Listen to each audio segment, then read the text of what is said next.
I hope you enjoyed today's scary stories. Consider subscribing for more weekly videos, and remember to stay sleepless.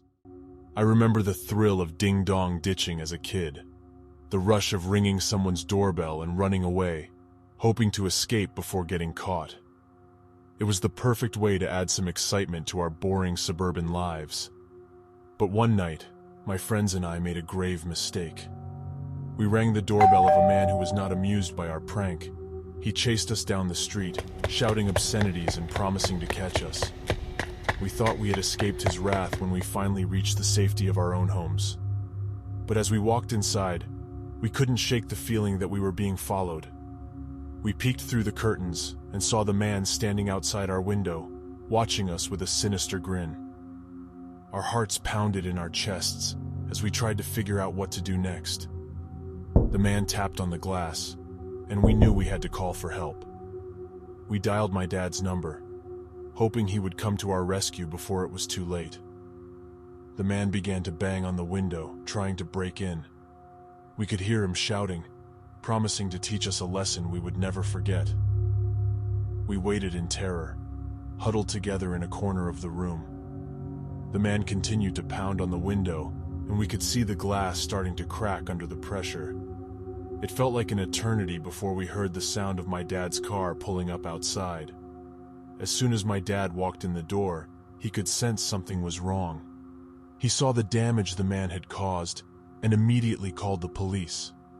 They arrived within minutes and took a statement from each of us, trying to piece together what had happened. It turned out that the man who had been stalking us was a known criminal with a history of violent behavior.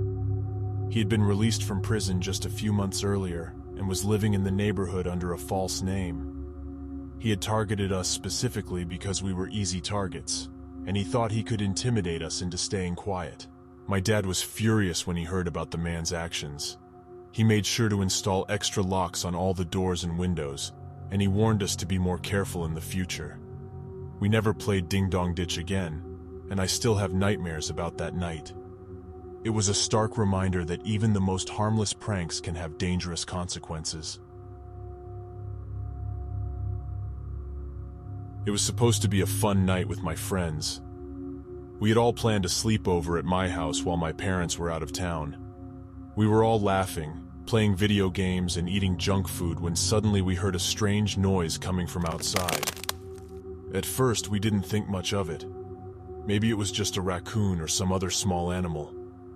But then we heard the noise again, and this time it sounded closer. I went to check the front door, and to my horror, I saw a man trying to break in. I quickly ran back to my friends and told them what was happening. We were all terrified and didn't know what to do. We tried calling the police, but the man had cut the phone line. We were trapped inside with a stranger trying to break in.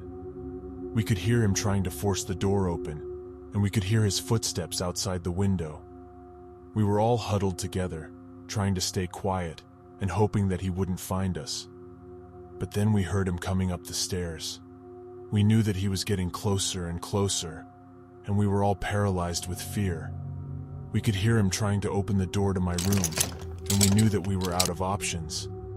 And then suddenly, the door burst open, and the man was standing there, staring at us with a crazed look in his eyes. We screamed, but it was too late. He had invaded our home, and there was nothing we could do to stop him. As the man entered the room, we were all paralyzed with fear. He was tall, with greasy hair and a menacing look on his face.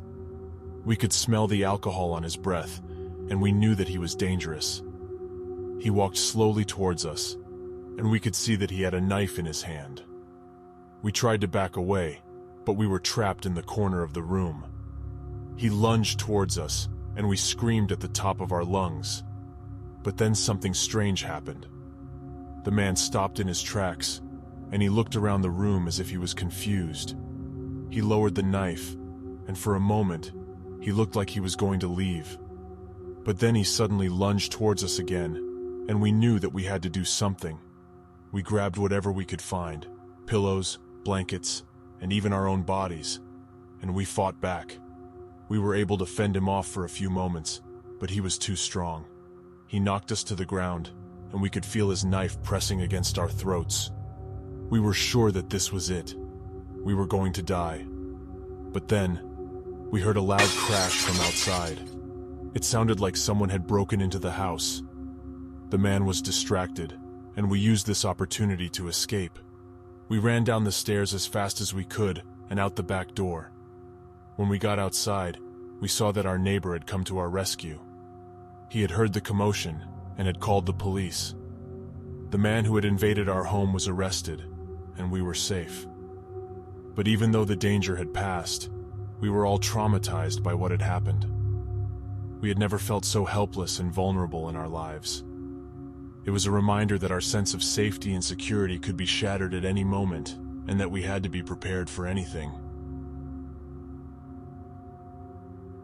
I remember the night my friends and I decided to have a sleepover.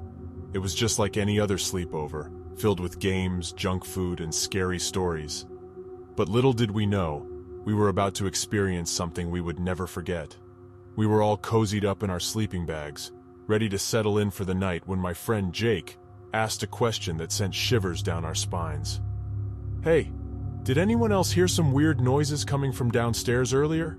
Jake asked, his eyes wide with concern. The rest of us looked at each other, trying to recall if we had heard anything. But before we could answer, Jake spoke up again. "It sounded like someone was moving furniture or something. But my dad's out of town on a work trip, so it couldn't have been him. Do you think we should go check it out?" My heart began to race at the thought of exploring the dark and creepy house, but my curiosity got the better of me. "Yeah, let's go see what's going on," I said, trying to sound brave. We made our way down the stairs, our flashlights in hand, cautiously looking around every corner. As we reached the living room, we saw that the furniture had indeed been moved around. But to our horror, we also saw something else. Standing in the corner of the room was a tall, dark figure. We froze in fear as it slowly turned its head to look at us. Its eyes glowed red in the dim light, sending chills down our spines. Just as we were about to scream, the figure disappeared into thin air. We stood there, stunned and terrified, unsure of what had just happened. It wasn't until the next day that we learned the truth. Jake's dad had been gone for weeks, and there was no way he could have been moving furniture in the house. We never did find out who or what was responsible for the strange occurrences that night. To this day, I still get goosebumps thinking about that sleepover and the terrifying encounter we had with the unknown. I still shudder when I think about that fateful sleepover on vacation.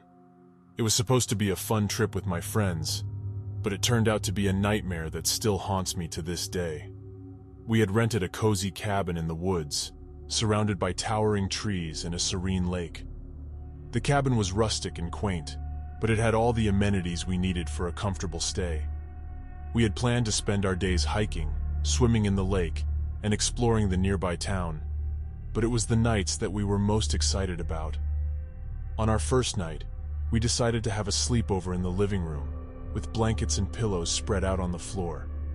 We brought out our favorite board games and snacks, and we settled in for a night of fun and games.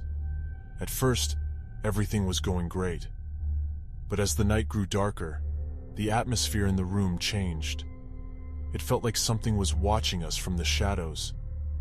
Then we heard a strange noise coming from the kitchen.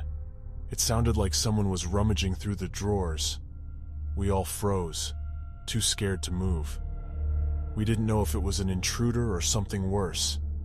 We thought about calling the police, but we didn't have cell phone service and the landline was dead. After what felt like an eternity, the noise stopped. But that was only the beginning. We started hearing footsteps, slow and deliberate, coming from the hallway. And then we heard a voice, a chilling whisper that sent shivers down our spines. "Get out," it said. We were terrified. We huddled together, trying to come up with a plan. But we were too scared to even move. And then, the power went out, leaving us in complete darkness. That's when we heard it. a loud banging on the front door. It sounded like someone was trying to break in. We were trapped, with no way out. We could hear the hinges starting to give way, and knew that the door would soon come crashing down. We started screaming and shouting for help, hoping that someone would hear us. But there was no response. We were alone, with something sinister trying to get in. But then, suddenly, everything went silent. The banging stopped, the footsteps faded away, and the voice was gone. We sat in the darkness, too scared to move, until morning finally arrived. The next day we tried to rationalize what had happened. We told ourselves that it was just our imagination playing tricks on us, or that it was a wild animal that had gotten into the cabin. But deep down, we knew that it was something more. We never spoke about that night again. But we all knew that something was off about that cabin in the woods, and we never went back there again. The memory of that night still haunts me to this day, and I can't help but wonder what would have happened if we hadn't made it out alive. I remember the night of my friend Sarah's sleepover like it was yesterday. We were just a group of innocent, giggling teenagers, excited to spend the night together in her big old house. We had popcorn, candy, and our favorite horror movies lined up. We were all set for a fun-filled night. Little did we know that our plans were about to take a horrifying turn. It was almost midnight when we heard a strange noise outside the house. At first, we tried to ignore it, thinking it was just the wind. But the noise persisted, and it sounded like someone was trying to break in. We all huddled together, scared and unsure of what to do. We peeked out of the window and saw a dark figure lurking in the shadows. It was a man, and he looked like he meant business. We immediately realized that we were not alone in the house. We were trapped with a loose criminal, and we had no way to call for help. The man started to bang on the door, and we could hear him shouting for us to let him in. We were too scared to move, too terrified to even make a sound. We knew that if he got in, we would be at his mercy. Suddenly the lights went out, and we were plunged into darkness. The only light we had was from our phones. We clung to each other, shaking with fear as we listened to the man's footsteps getting closer and closer. It was like a nightmare come to life. We heard him trying to break in through the windows, and we knew that we had to act fast. We made a run for it, running down the stairs and out of the house. We ran for what seemed like miles, not daring to look back until we were sure that we were safe. As we ran, we could hear the man's footsteps getting closer and closer. We could hear him breathing heavily, like a predator closing in on its prey. We knew that we had to keep moving, but our legs felt like jelly, and we were gasping for air. Finally, we saw a light in the distance, and we knew that we had to make it there. It was a small convenience store, and we could see the man getting closer and closer. We ran faster than we had ever run before, the adrenaline pumping through our veins. We burst through the door, panting and out of breath. The store clerk looked at us in surprise, but before we could say anything, the man burst through the door behind us.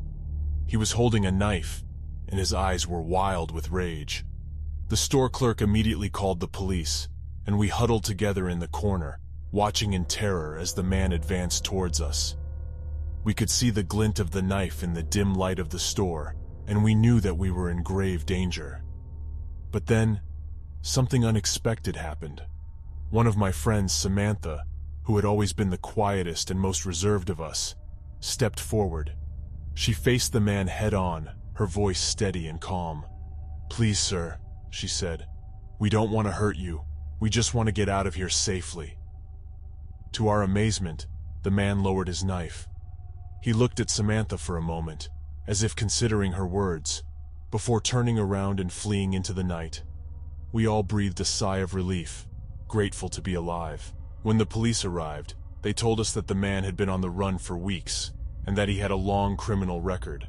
They said that we were lucky to have gotten out alive, and that we had shown incredible bravery in the face of danger. As we sat in the back of the police car, being driven home, we all looked at each other in awe. We had been through something truly terrifying, but we had come out on the other side stronger and braver than ever. From that night on, we made a promise to always look out for each other, no matter what. We knew that we were stronger together than we ever could be alone. And even though we were still scared, we knew that we had the courage to face anything that came our way.